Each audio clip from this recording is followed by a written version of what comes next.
باب 5 فصل 7 درس 3 كمنهاج المسلم. المادة السادسة ويندان دجيغا درن في الحجب نيوتين في ويرنغول. ألف تعريفه كأندنغول اندون. الحجب ويرنغول المنع كسكغول من كل الميراث إمرد دندنانغ رونوبين أو من بعده ما سكغول يوغاي مأبه. با اسم الحجب جبه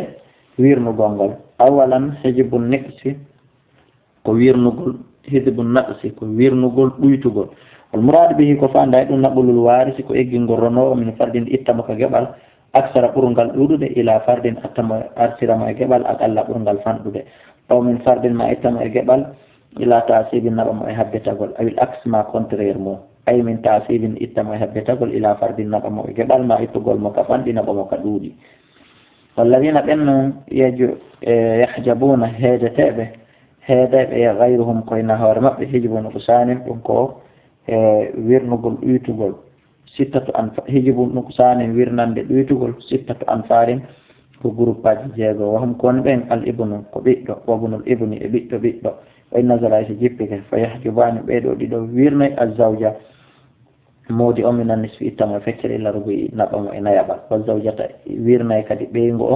من ربي إتما إنا يبال إلا سموني نقتما إجيتا تبال والأبا باب on kadi wal jadda imam sallam bin aqlima eggingol be rewno gongol few min at-ta'sib naba be habbitagol ila sudusi faad min at-ta'sib itta be habbitagol ila sudusi naba be jeega bal bil fardi ka geba immon don al bintu ko bi debbo wa tahjibu o wirna bintul ibni tanira o debbo e bi nabda sabu eggingol min an-nisfi tam ka feccere ila sudusi naba ma jeega bal wa bintul ibni be tanira be rewbe dido binaqli ma sabu eggingol be min sulsen katata be didi ila sudusina be jeegaba wal ukhta shaqiqata aw li abin e bandiraw nena goto baba goto e bandiraw baba goto min nisfi istugol ma feccere ila sudusina ba ma jeegaba wa shaqiqata nena goto baba goto be dido aw li abin manen ma baba goto be dido binaqli ma sabu eggingol be min sulsaini ittabe ko duwoni etata be didi ila tawsibina be faade e habbetagol والزوجة إمودي بنقله سبو إجنقل من النسوء تما فتر إلا ربنا ومعنا يبال والزوجة إمودي بنقلها سبو إجنقل من ربنا يبال إلا سمننا ومعجيتا تبا والأمة إنين بنقلها إجنقل من السلس يتتبال إلا سلسنا ومعجيتا بال والأبا بابا والجد إمام سرم بنقلهما إجنقل من التعصيب نبا يحبتقل إلا سلس فاده جيغا بال فردا كجبا ولهم هرهن ودن بالباقي كهدي كنت تعصيبا تحبتقل إن كانت لاتك هناك أنباء قدوني هديد تكيون بنت الابن تانرا ودب وتهجب أو هذا من تحتها أن وانتد لما من بنات الابن إمرد تانرا إمرد جات رابع حيث لا مؤصب لهن نكوكة وتهبتقل أرناب من أخ إمرد نغوت يغل ابن أمن ما بيئة بابا مساوين فوق للبيت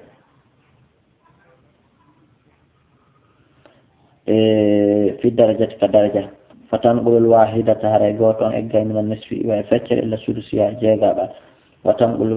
اثنتين إلى إجا فاكسر نكتر دوك من الثلثين إتتبعيد إلى سدسي هوتا جيغابا وتهجب الأخت باندرا كدويرني أشاقيقة نين غوت بابا غوتون وليا بالما باندرا بابا غوتو وويرني أنكدي من النصف إمر فتر إلى التعصيب ونقطة محبتة غوت وشقيقتين أو لأبين ما نين غوتو بابا غوتو بديدو ما بابا غوتو جو من الثلثين إتتبعيد إلى التعصيب ومحبتة غوت وتهجب الزوجة وويرني كدي مودي هو الزوجة طيب إنغو والأم إنين والأبا بابا والجد إمام سرون على نحو إدو إمبره ما حجبتهم كويرنا تبقون البنت بتدبعو الأخواني نene goto be dido faksaro ma ko buri mutlaqan furay yahjubani be do wirna al umma nen bina biliyasa be gingol nene min solicita ma tataba ila solicina ko ma jeega ma al ukhtu shaqiqa nene goto baba goto bandira wal wahidatu e goto tahjubu o wirna al ukhta li abin ba bandira o baba goto yan bina biliyasa be gingol nene solicita ma feccere ila solicina ko ma jeega bal idala me kun ma hasila kaltinon de makko akhun li abin musidɗo baba goto to assabu bihi mono habbittide e makko والأختين إبندرا بديد لأب باب غوتو بنقل ما سوى إذنقل من الثلثين التبعية تبديد إلى الثلث نقتبعه جيغا بل إذا لم يكن سلاتك معهما نون دي مأبعهم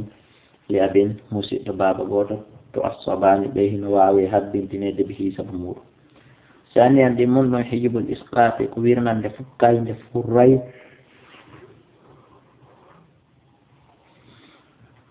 المراد كفاندا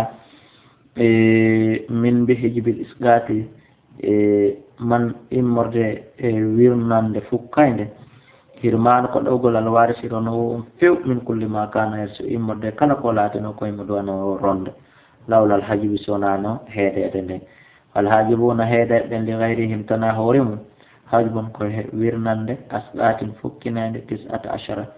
hajaba asqatin wirnande fukkinede 19 nafaran ko be yimbe sappo e jeenay won ko be awalan الابن كبير فلا يرسلون ترمعه دمك ابن الابن تانرا ولا بنته ونا بيدمك دبو ولا الإخوة مطلقا ونا نغوت فراي فتكون نغوت بابو فتكون نغوت سيمبو فتكون بابو ولا لا أمامنا بقراء فهو مطلقا فراي ثانيا ابن الابن تانرا فلا يرسلون تاتوزر ما وندمك ما تاتو بيوانت بسنغول لمك من ابن الابن إمرد تا جاترا بورد ولا بنته ونا ɓiɓɓe on taaniraawo ɗon kadi reɓe wa yajubu haray o wirne kullu kala man yahajubuhul ibnu mo ɓiɗɗo gorko o wirnata sawa'an fata terbi sawa'an bi sawa'i no fotondiri salisanta taɓon albintu ɓiɗɗo debbo fala yarsu ronatama ha wondude makko al akhu lil ummi musidɗo nene goto mutlaqan furay rabi anna bonnum bintul ibni ko taaniraawo jiwo fala yarsu ronatama ha wonde al akhu nene goto li ummi musidɗo nene goto mutlaqan furay khamisan jawon albintani ko jiwɓe ɗiɗo fa aksaru haka ɓuuri fala yarsu ronatama ha huma wondude maɓɓe kamɓe ɗiɗo al akhu nene goto on alakhu musidɗon lil ummi ka nene goto mutlaqan furay wala bintul ibni wona ɓiɗɗo on aw banatuhuma ɓiɓɓe makko rewɓe men illa an yakuna sowna laatoma ha wondude makko man ta'assuba on habbitiɗo bihi e sabu muɗum min akhen immorde e musidɗo gorko aw ibni ammi ma ɓiɗɗo bappa musawillaha wawɗo fotuguide makko fi darajati ka daraja sadi tan jeega ɗum bintal ibni ko taniraɓe ɗiɗo rewɓe fa aksaru ha ko ɓuri ɗurde fala yarsuronatama ha ma wondude ɓeɗo al akhu lil ummi e musidɗo nene goto wala bintu aw banate ibni wona taniraɓe rewɓe ɓe ɓiɓɓe gorko on tigui heeɓi illa an yakuna sona latoma ha wondude makko man to assoba bihi omon habbintini e muɗum saabu makko min akhin immorde nene goto ibni amin ma ɓiɗɗo bappa musawilla ha wawde fotodirde makko fi darajati ka daraja saabi an jeɗɗa mon ɗum al akhu shaqiqu ko musidɗo nene goto baba goto fala yarsuɗonatama ho wondude on ɗo al akhu nene goto e al akhu lil abi musidɗo baba goto mutlaqan furay wala al ammu mutlaqan wona ɓiɗɗo bappa kadi furay saminan jeetata ɓum ɗum ibnul akhi ko ɓiɗɗo nene goto a shaqiqa ko ɓiɗɗo musidɗo nene goto fala yarsuronatama a hundude makko al ammu bappa on mutlaqan furay wala ibnul akhi wona kadi ɓiɗɗo musidɗo lil abi ka baba goto kadi wala man tata wona ɓe wonɓe ley makko min abunayin immurde min abunayi e ɓiɓɓe al akhi musidɗo mutlaqan furay taati an jeenayaɓon al akhu lil abi ko musidɗo baba goto fala yarsuronatama wondude oɗo kadi al ammu bappa mutlaqan furay wala ibnul akhi wona ɓiɗɗo musidɗo shaqiqan fof ko nene goto awli abin ka ko baba goto ashiran ibnul akhi ɓiɗɗo musidɗo li abin ka baba goto wala yarsuronatama wondude ɗon al ammu bappa muɗum mutlaqan furay wala man tata wona mo wontilli mum kadi min abunayi akh immorde ɓiɓɓe musidɗo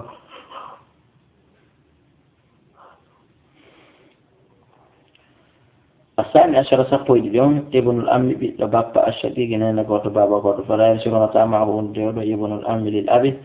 ɓiɗɗo bappa hara bappa ma e ben makko ɓe ben goto wala man tata wona mo woni kadi e sengol e muɗum min abunayi الأمن إمودي تامرابي بابا كدون إبي بابا فهمك الثالث عشر سبويتتون الأم لأبن كدون بابا غوتو فلا يرسل أمتاما ولد قد ابن الأمن إذا بابا مطلقا فرين الرابع عشر سبوينا يوم الشقيقة كنين غوتو بابا غوتو دبو مع البنت ولد بيدو دبو فلا يرسل أمتاما ولد من قد الأخ للأبي كدوني مسيء بابا غوتو لأن شقيقة سبنين غوتو بابا غوتو مع البنت ولد بيدو دبو نزلت أرين جيبي منزلة الشقيقي جيب بندن نينا غوتو بابا غوتو والشقيق أولي نينا غوتو بابا غوتو لا يرسلون تاما ولد مقال أخو للأبي مسيء بابا غوتو الخامس عشر الشقيق نينا غوتو بابا غوتو مع بنت الابن ولد تاني راو دبو فلا يرسلون تاما ولد مقال أخو للأبي كدوني مسيء بابا غوتو السادس عشر الشقيقتان نينا غوتو بديدو فلا ترسو رونتاما هما ولد بيدو ديدو الأخت للأبي بندراو بابا غوتو إلا إذا كانت أما سيسيونا لاتو ما ولد مكو أخون مسيء تعصب به مو غسة حد ترد سبب مولو وبناء إما هذا على هذا يدون فالأخت للأبي بندراو بابا غوتو مع الشقيقتين ولد نينا غوتو بابا غوتو بمنزلة بنت الابن رأي وانتي رامبلاسان تاني راو دب مع البنتين ولد بيدو فإنها رأينا كانك تسقط فقط كأن مكان إلا إذا كان أما سيوناهرا لا تكيما أهاون بيمك أخون مسيطة ابن أمن ما بيربط مساوي لها وأولفة لبيمك فإنها أن تعصب به رأيكو هبي ترو سبمود السابع عشر سبو جئنا الأبو بابا فلا يرسو رونتا معون بيمك الجد ما مصر ولا الجدة ونا باتي لأبن كبابا ولا الأم ونا بابا مطلقا فري ولا الإخوة ونا نين غوتو ينكر كذلك ونا نفري الثامن عشر الجد مع مصر توزور فلا يرزقنا تاما ولد مكة أبوه بن مكة ولا الإخوة ونا نين غوتو إلى الأم مسيب نين غوتو ولا الأم ونا بابا مطلقا فري ولا بنا الأخ ونا مسيب بيب مسيب كذلك كوانا ولا الإخوة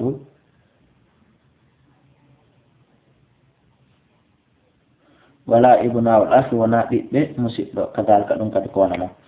التاسع عشر سبوينا الأم نين فلا ترسو رونتا معها وندو دينين الجدة باتي مطلقا فراي باتي كنين كاكو باتي كبابا تفاك رونتا المادة السابعة وندن دجيتا تدرن في أحوال الجد نيوتا إنن جونو في الحاليجي باتيون أولا أرانون الجد في الحاليجي ما مصر بينك أولا الجد ما مصر وأولاد الابن etani raɓe worɓe wala amamu e bappiraɓe wabinaw la amami e ɓiɓɓe bappiraɓe wakada kono noon kadi abunal ihwati ɓiɓɓe nene gotoɓe on tigui ɓe fa innahu koni wa in lam yarid hay so tawi woni jolade nassum keɓal sarihun fiiñugal minol kitabe ka deftere allah fi tawrisin firunugol ɓeɗo fa inna qawla rasuli kono ande ma ko nelaɗum sa sallama wi'ugono ulhiɓul fara'ida ƴeŋine geɓe ɗe mbiyala yimɓe majjum yo ɓirlir ɗum ɗo hino ɓirlintina in waɗɗir sumrunugo maɓɓe ngol woysbitu no wawa tabintinde kamma anna ibnul ibni woni woniri noon tanira gorko ko bintahu wiɗɗo on ɗo yasmiluhuma bimo moftini ɓeeɗo ɗiɗo nafsul walade ka konngol ɓiɗɗo fi qawli taala yusikumullah allah wasikum fi awladikum wallida ko ɗum kadi fal ijma'u fottanegol ala tawrisin e dow rondegol min man zukure ɓen jantaɓe ɗo wayra sowna to annal jaddannomama shoro'o lamma kana tumande walatino yasmalhu ko ɗum woni ino moftude e muɗum qawlu konko mofti e muɗum qawlullahi ta'ala wa warisahu ronanemo abawahu jibinɓe moɓe wa qawluhu wali abawahi no waɗano jibinɓe muɓen ɗiɗo likulli waɗen goto kala min huma maɓɓe asudusu jeegaɓal kana laati kal abi no wawi wono baaba fi kawni e laatagol makko ngol yari so rona e sudusu jeegaɓal ngal inde wujudil waladi sanga wodegol ɓiɗɗo a waladil waladi ma ɓiɗɗo on wa ajuzu no dago kullul maali dendanangal jewni idan faraj so tawi woni o weddiki kanko tun wa ma bakatil farayide haray noon kala ko geɓe ɗe luttini in kanat si laati هرأي مفوقة مواجهة ولا يخالف الأب بابا لوت ديرتاكي إلا في مسألة الإخوة وناك مسألة نينا قوة ياغا فإن الأب رأي بابا يسقطهم أفكنا نايب جميعا دنداغا والجد ما مسرون يرسلون معه وندي مكو لكون سبلاتا مكو مساويا لهم كوفي بندير في القرب كبار كبيرا من الحال كما يدو اتمنى تاونو علي خطو نينا قوة أدلو ko be ɓurɓe joltude ilal haali faade mayɗon mbiya bihim diɓe maɓɓe wal yaddu ma soron kadi adala ko ɓurɗo joltude ila faade makko kadalika ko ana noon mbiɗa bisabu baba allah ɗi on huwa mo andanɗa hoorema ibnuhu ko ɓiɗɗo makko wa min huna awa koyla ɗo kana latanto lil jaddi mama soron hamsata ahwalin alhaaliji joyi jentoɗen ɗi moƴƴa wa yeɗin awalan allah yakuna ko nde latata ko ma wondude makko waari so ronoɓe asulan furrayi فيجوز عليه أن يتقو كل المال تندنانغ الجودين يتتفع صيبا خابطه ثانيا أن يكون دلاتو معه ندمك أصحاب فروض يوم لا أجل فقط بت فيفرد له وأنت معه ندمن دون السدس جيغابا وإن بقي سيهدك من التركة أكو أكون شيء ورثه ورنا قد بالتعصيب سبحانه بتقول مقبول ثالثا أن يكون دلاتو معه ندمك ابن وابن ابن taha jatirawo gorko fa ifradu lahu haray farlantemo toujours asudusu jeegaɓa la gayra fus ala ton koyna ɗum ɗon rabi an yakuna nde lattoma a hondude makko ihwatun ene goto ɓe fakat pet fa inno haray ɗon kadi kan kadi wuta ko jonneteɗo al aksar ko ɓuri ɗudde kon min sulusil mal immorde tataɓal jewte ndi awil muqasamati ma ɗum eɓɓugol watakunu laato al muqasamati eɓɓande nde a haldu alaw hara ko nden ɗon ɓuratamo janɗinande tiɗinana geɓal ngal إذا لم يزيد سوني هباك عدد الإخوة دوغول مسيء رمي بين على الاثنين دو دي أو ما يعادلهما ما كون كوا تفوت ندي مو فيب ندي مو يرون ندي مو من الأخوات إمرده مسيء خامسا جوا أن يكون كندلات ما هو ندي ماكو إخوة مسيء وأصحاب السباب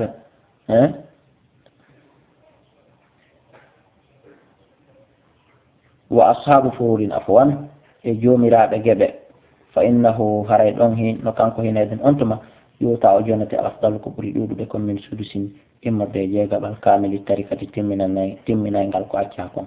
أو من السلس أو من سلس باقي ما إما بيتتبال هدين أو من مقاسمة الإخوة ما إما بيسين دوغول بمسيبه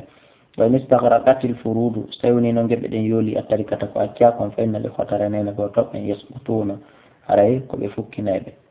ko ɓe fukkotoɓe geɓal ma wa ammal jeddu amma mama soron fa innahu kanko la hisɗatu wawata ko fukkade haythu yufradu lahu sudusuno ko kawa wawete waɗannede jeegaɓal walaw ala fi masala hay sawni masala on towi min ajlihi saabu makko tambi hani findinandeji ɗiɗino ɗo al awwal ara nun ɗum fil ma'addati ko ɗum woni ko e nder comptora nde إذا أجتمع سيوني هاوتون دي جد ماما سروي إخوة أشقاء إن مسيب إنين غوت بابا غوتو إخوة لأبين مسيب بابا غوتو فإن الأشقاء هراي مسيب إنين غوت بابا غوتو يتعدون هراي كو يوتي به جگت على الجد هوري ماما سرون الإخوة مسيب من للأبي كبابا غوتو ويقاسمونه بسندنون على أساس إدو يروجي مأبي جب مأبي ثم يحجبونهم رفت بهذا بفيو فيأخذون بيت نصيبهم جب مأبين دون الجد كوري نعم سرون مثال ذلك صفة جد وشقيق وأخ لأبي هنا معنى سرون هنا نينو غوتو بابا غوتو هنا موسيق بابا غوتو فالمسألة مسألة من ثلاثة كل جاول وركتت عدد رؤوس يلقى مأبين نت للجد ونند معنى سرون واحد غوتو وللشقيق نودني يعني كوت بابا واحد غوتو ولا أخ للأبي نودني موسيق بابا غوتو واحد غوتو غير سونات أن الشقيق نينو غوتو بابا غوتو بعد ما يعد أو كونتيد على الجد هوري مام سرون الأخ هراي موسيق للأبي كبابا غوتو يريكو روتو فيأخذ يتناسبه قبل ما كونغال لأن الشقيق سبنين غوتو بابا غوتو يجبكو ويرنو الذي أن لأبين كبابا غوتو كما تقدمون في إرنون الناني الثاني يمن في الأقدرية كوكويتكو أقدرية إذا هلكت سوني ما يمرأة نقض عن زوجها واتيبه مكو واتيمود مكو sonnajo ma yaccimode mum wa ummiha yuma mum wa ukhtiha e bandira makko shaqiqatan nena goto baba goto awli abin ma baba goto wa jadde amama soro makko fal masala on ɗo min sittatin ko pecce jeego liwjuudi sudusi sabu wodegol jeega ɓangal fiya mum نصفا فكرني للزوج موضع جتا 3 نكو فكرتات وثلثها تتبانغ للأم كونين اثنان نكو فكري ونصفا فكرني للأخت كباندرا 3 نكو تتبع وسدسها جيغا بانغ للجد ما مثلا واحد نكو غوتو فتقول المسألة عندك المسألة واوي هيلة إلى 9 نبع فاتي جيني ثم إن الجد رفت ما مثلا يطالب وريكودا بيو الأخت باندرا بالمقاسمة سند ديري فيجمع هاوتندري واحد غوتو مع 3 كندو دي تتبع مكو فتصير وانت 4 ناي فيقتسمانها بسند للذكر وننظركم مثل هذه الأنثيين يرجم على الفريق جديدة. وفردت هذه المسألة ومسألة ويدنام بالذكر في غرقهم لأن المفروض سبب جبلين أن يفرد كند سنة للأخوات ونن مسلم مع الجد وندد ما مصرون شيء قلتم لأن سبكون يؤصبهن وحب انتنابه كأخ مع أخت ونمسك غرق إباندرا ودبه إلا في هذه المسألة سنة ومسألة فإنه لو كانكو يفرد أفرلنا للأخت باندرا فيها أمود أن يسوفكر ثم يرجو رفتي ورتتو عليها أهور مود الجد ما مصرون فيخلط أجل لدى نصيبه جبال وكنغل مع نصيبها وندد جبال صنع جو ويقتسمان بسندر لذكر مثل هذه الأنثيين غرق غوتو نودن دون أمبرج بارك يركو جتا بسندر فتصبح وان تايرم الأخت باندرا وارثة هاركورون للثلث جيغا والجد ما مصرون للثلث كوتا تبال أقص وني كونترير ما فريد كون كفرلانو تقريبا كبارتي كناني وسميت بإيران بالأقدرية أقدرية لتقديرها سبويل تنجل كل على الأخت هوري باندرا حيث فريد لانو كفرلنا نوم الكثير كدودي وقدت وجدت من جون القليل كفان بمعنى يلتندي كل كدوية الأقدرية هريكو دوني دار سميدي ودن دو كاري بوس يلتندي ريوتدين دون دو مسيبي جلبي يالله سبحانه وتعالى أنفعني والله أعلى